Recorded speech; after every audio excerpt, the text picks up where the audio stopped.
Bom dia a todos. Agradeço os organizadores por essa oportunidade. Por me dar também a oportunidade de estar com o Dr. Reinhard Stefanes, que eu trabalhei no Ministério de forma muito produtiva naquele tempo, não é? E um pouco que eu vou apresentar aqui foram temas que a gente começou a desbravar lá naquela época, né, na Embrapa.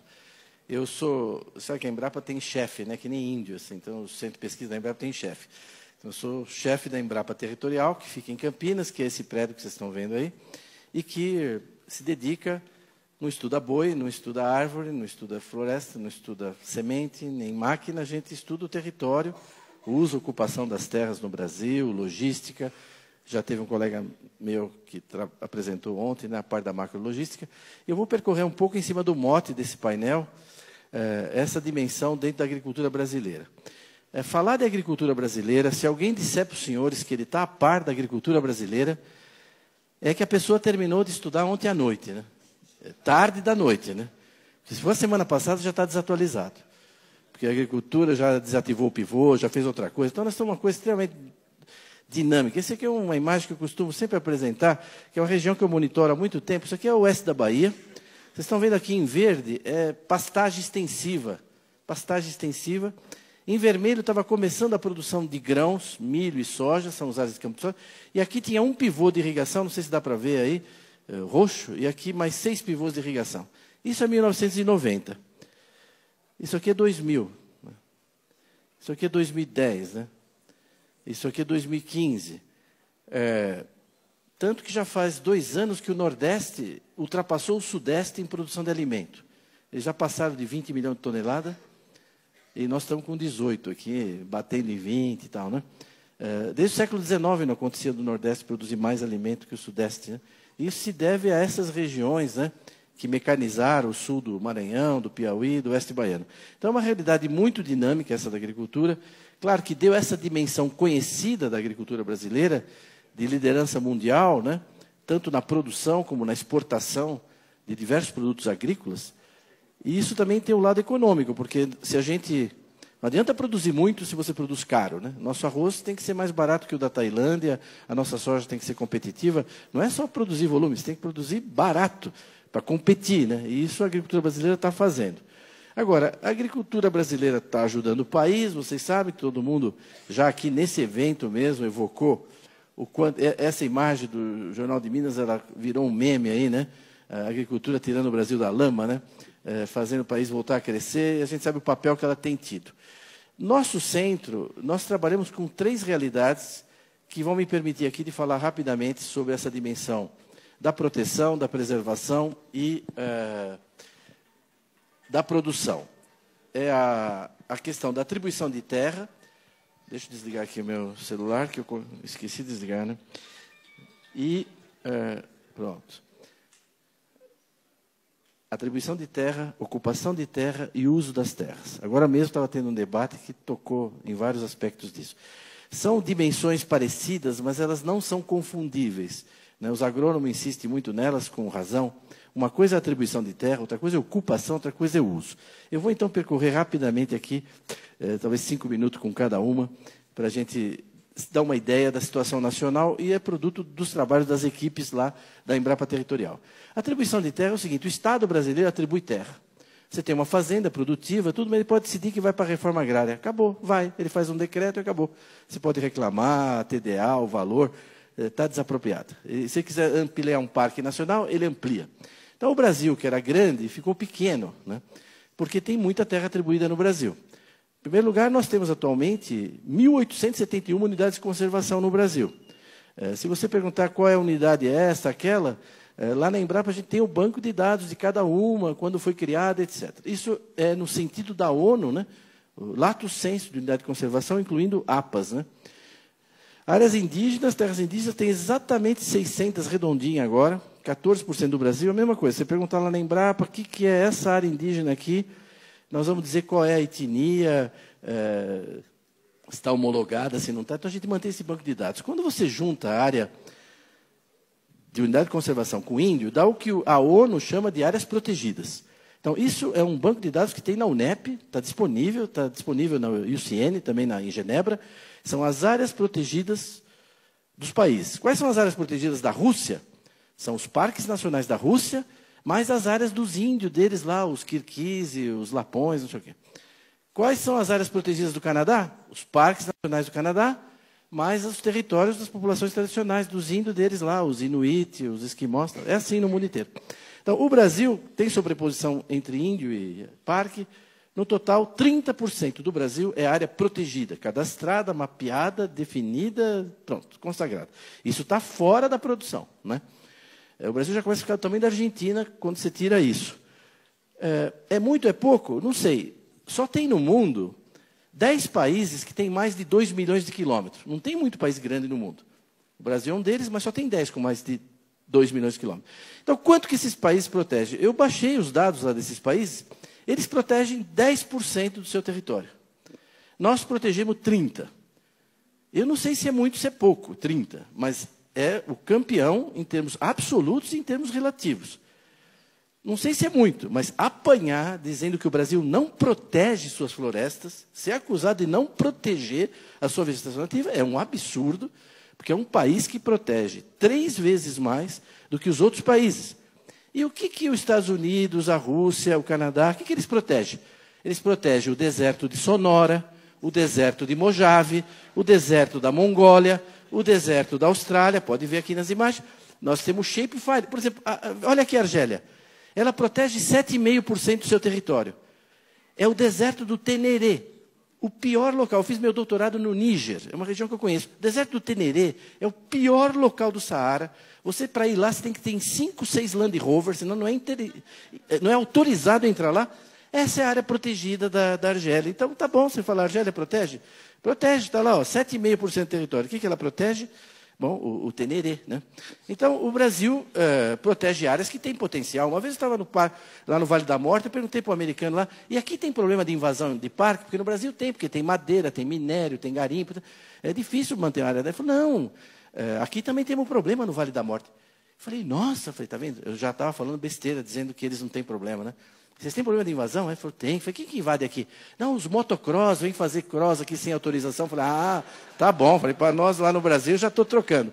A área protegida do Brasil equivale a 15 países da União Europeia. Esse é o tamanho da área protegida do Brasil, e é um mapa que a gente tem que mostrar para os europeus, né? Não é? Que normalmente eles planejam o que não executam e depois avaliam o que não fizeram, né? É o que eles fazem com o Brasil o tempo todo, né? As ONGs, um monte de gente. A União Europeia, né? O ministro Reynolds sabe quanto a gente enfrentou essa pedreira. Então, isso é o que a gente protege no Brasil, certo? Essa é a área protegida do Brasil. Por que a gente protege tanto? Por um monte de razões, mas também por razões como essa. Esse movimento, que talvez tem gente aqui que conhece, se não, vale a pena entrar na internet e procurar Farm Here, Forest There. Esse aqui é um documento de 80 páginas. O que eles dizem nesse documento? Eles dizem o seguinte, nos próximos 20, 30 anos, vai ter um mercado adicional de alimentos no mundo, adicional, de 40 bilhões de dólares. É os Estados Unidos que tem que ficar com esse mercado. Os agricultores dos Estados Unidos. O único país que pode pegar grande parte desse mercado da gente é o Brasil. Então, ao invés de dar subsídio para nós, está escrito aqui, ó. Ao invés de me dar subsídio, dê dinheiro para as ONG no Brasil impedir a expansão da agricultura brasileira. Isso está dito lá, né? Então, bom, não é teoria da conspiração. Fala, teoria da conspiração. Não, pega lá, entra no site. É financiada pela União dos Produtores de Milho dos Estados Unidos. Isso aqui é um pôster que saiu agora, né? Want to protect farm and ranch here? Protect forest there, né? Agora, eu acho que o americano está certo, sabe? Vocês bateram palma para elogiar eles, né? Eles estão protegendo a agricultura deles. Eles estão no papel deles. Agora, tem gente aqui que está trabalhando também para isso, né? Aí já é um problema mais delicado, né? Enfim, além disso, o Estado atribui terra para a reforma agrária. Nós temos hoje no Brasil quase 9.500 assentamentos que detêm uma área de 88 milhões e meio de hectares. Quer dizer, é 1,5 vezes a área da produção de grãos do Brasil. Esses 240 milhões de toneladas, a gente produz uma área que é muito menor que essa. 10% do Brasil está na mão do INCRA e institutos correlatos em alguns estados, né? Quer dizer, é um Terrabras, né? Tem a Eletrobras, tem a Avibras, tem o Terrabras, o INCRA, o maior latifúndio do país, né? 10% do país. Se você tirar aqueles 30% que não pode usar, na realidade o INCRA tem quase 20% do Brasil, está na mão do INCRA. Será que falta terra para a reforma agrária? Pode ser que falte ainda em algum lugar, mas nós já demos bastante terra, hein? Vocês não acham? 20% do Brasil, não está de bom tamanho? Os grãos, nós estamos com... Isso é 1,5 vezes, quase a área de grãos. Nós atribuímos terra para quilombo. Eu lembro na Constituinte que eles diziam que era de 8 a 12. Um quilombo em Trombetas, outro não sei onde. Bom, é 296 já, né? Quase 3 milhões de hectares. Então, o Brasil, nos últimos 15 anos, ficou desse jeito aí, ó, tá vendo? Tudo isso é área legalmente atribuída pelo Estado. Tente construir uma ferrovia. Aqui, vamos visualizar tudo isso numa coisa única, né? Não, a escolha da cor é mera coincidência, não tem nada. Não. Então, então, quando a gente olha, nós temos hoje 12.500 terras legalmente atribuídas, né? É bom já ir se acostumando, né? Então, 37% do país está legalmente atribuído. Tente fazer uma rodovia aí. Ah, mas aqui pode fazer agricultura no branco? Pode, vai de helicóptero, planta de helicóptero, sai de helicóptero.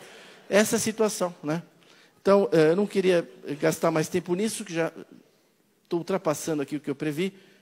Essa situação das áreas legalmente atribuídas. Está bom? Não, não está.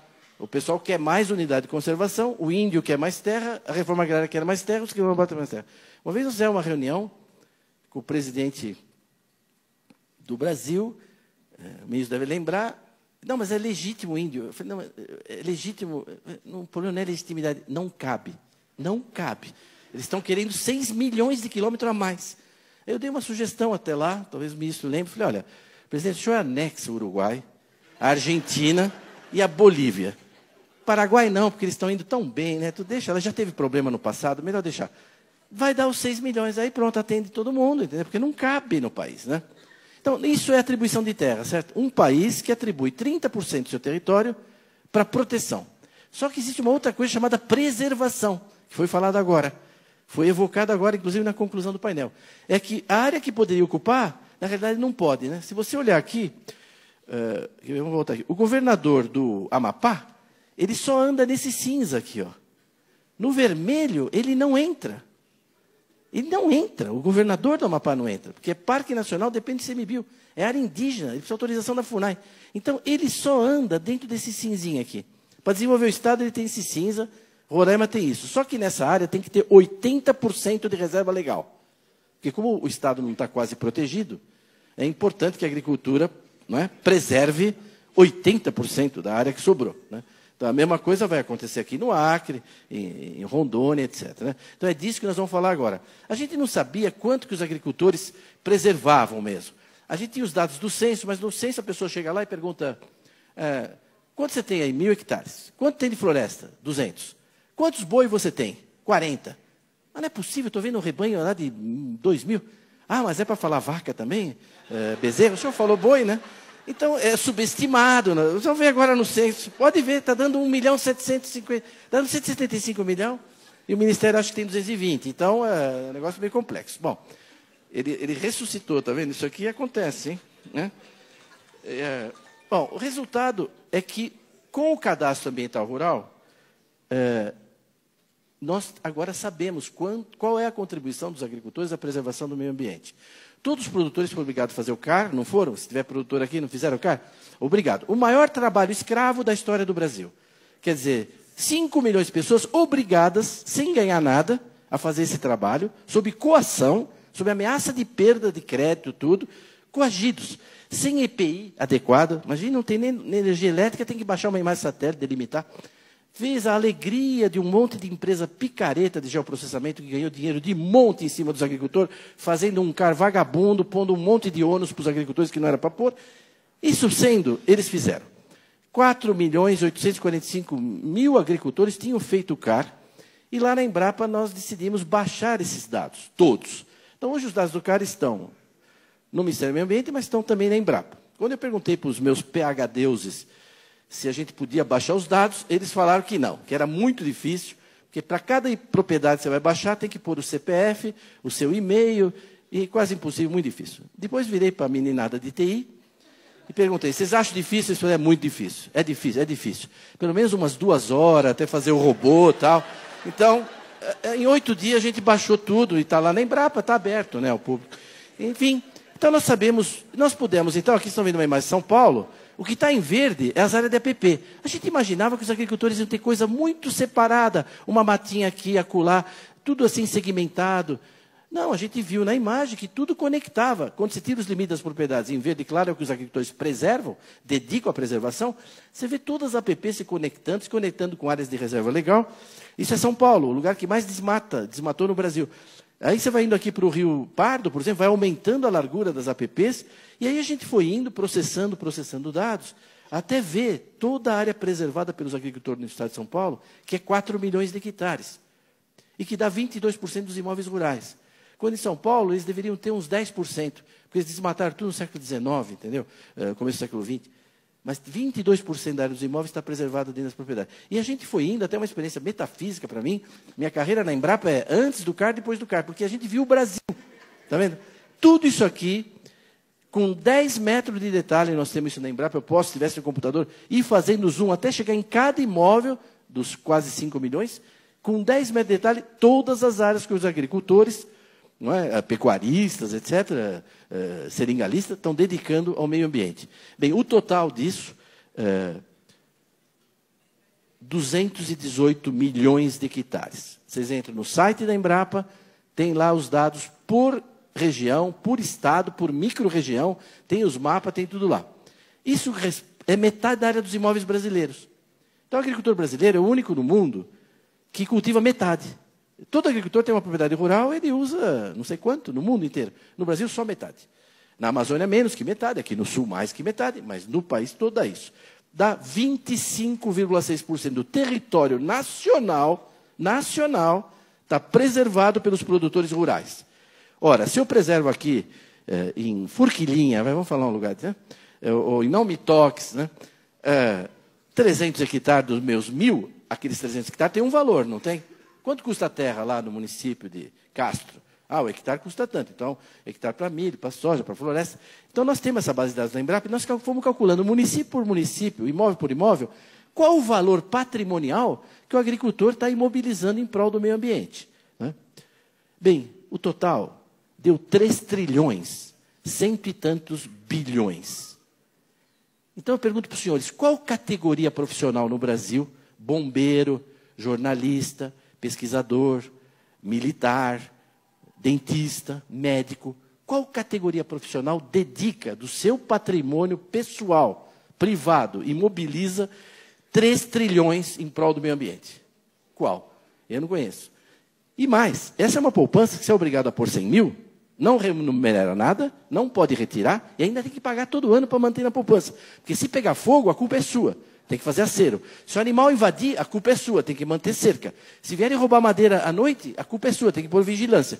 Nós não terminamos ainda, mas nós estamos calculando o custo de manutenção dessas áreas anuais e achamos que os agricultores estão desembolsando aí por ano e gastando do seu tempo, tudo com isso, quase 20 bilhões de reais. Então, quando você junta a área protegida, está claro, a área protegida, os parques e tal, com a área preservada, dá metade do Brasil. Metade do Brasil, certo? Isso equivale a 28 países da Europa. Então, nós estamos protegendo e preservando uma área igual à União Europeia. Ainda cabe umas 3 Noruegas de sobra aí. Só por causa da Noruega andou falando besteira, né? Então, está aí. Agora, além disso, nós temos aqui, se vocês olharem aqui, está vendo esses brancos aqui? Isso aqui é terra devoluta. Rio Amazonas, água inundável, e ainda falta cadastrar um pouco de agricultor, tem uma área militar grande aqui, o cachimbo, são áreas que estão preservadas. Quando você junta tudo, dá 66,3% do Brasil dedicado à preservação da vegetação nativa e da biodiversidade. Por quê? Porque é o país mais rico do mundo, é um país que já resolveu todos os seus problemas de saneamento, de saúde, de infraestrutura, né? Bom, a Sanepar pode atestar aqui como o país já resolveu tudo. E aí, como nós temos um fundo soberano que as nações invejam, a maior renda per capita do planeta, a gente fala, vamos deixar, né, 3/4 aí para a turma, né, ajudar o planeta. Né? É normal. Dá 48 países e territórios da Europa, quando você junta tudo isso. É bom porque já tem os ucranianos aí, se tiver lá, a Ucrânia cabe dentro também disso aí. Né? O polaco, está todo mundo aí. A Letônia, Estônia e tal. Então, esse é o queijinho do Brasil, que a gente chama de... Eu vou passar 2 minutos, posso do meu tempo, rapidinho. Vocês autorizam 2 minutos para eu falar? Bom, então tá bom, ministro. Então, bom. Ele falou, então, ó, quando a gente faz o queijinho do Brasil, dá isso, ó, 1/4 do país preservado pelos produtores. Unidade de conservação integral, terra indígena, aquelas terras devolutas e não cadastradas, no total, 66%. A agricultura usa 30%. Só que para a lavoura, 7,8%. A gente cultiva toda a produção de cana, toda a produção de soja, de milho, de algodão, de fruta, 7,8% do território. É pouco, né? Então, esses são os números que vocês têm que sair com eles na cabeça daqui. A gente só cultiva toda essa produção agrícola, 7,8% do Brasil. Tem as pastagens, né? Que uma parte até significativa é pastagem nativa, com vegetação nativa. Pantanal, Pampa, Caatinga, etc. Então, não tem nenhuma categoria profissional que preserve mais o meio ambiente, dedique mais recursos a isso, do que os produtores rurais brasileiros. Então, isso tem que ser conhecido, isso tem que ser dito. Eu estou feliz que agora, no voo que eu vim para cá, eu trouxe uma para deixar com o ministro Reynolds e com quem tem interesse, a revista de bordo da Azul, agora, no avião, está com essa matéria de uma página sobre o nosso trabalho da Embrapa Territorial e falando que os agricultores são os que mais preservam. Até que, enfim, né, alguma coisa começa... Então, para ser reconhecido, alguém falou de serviços ambientais antes,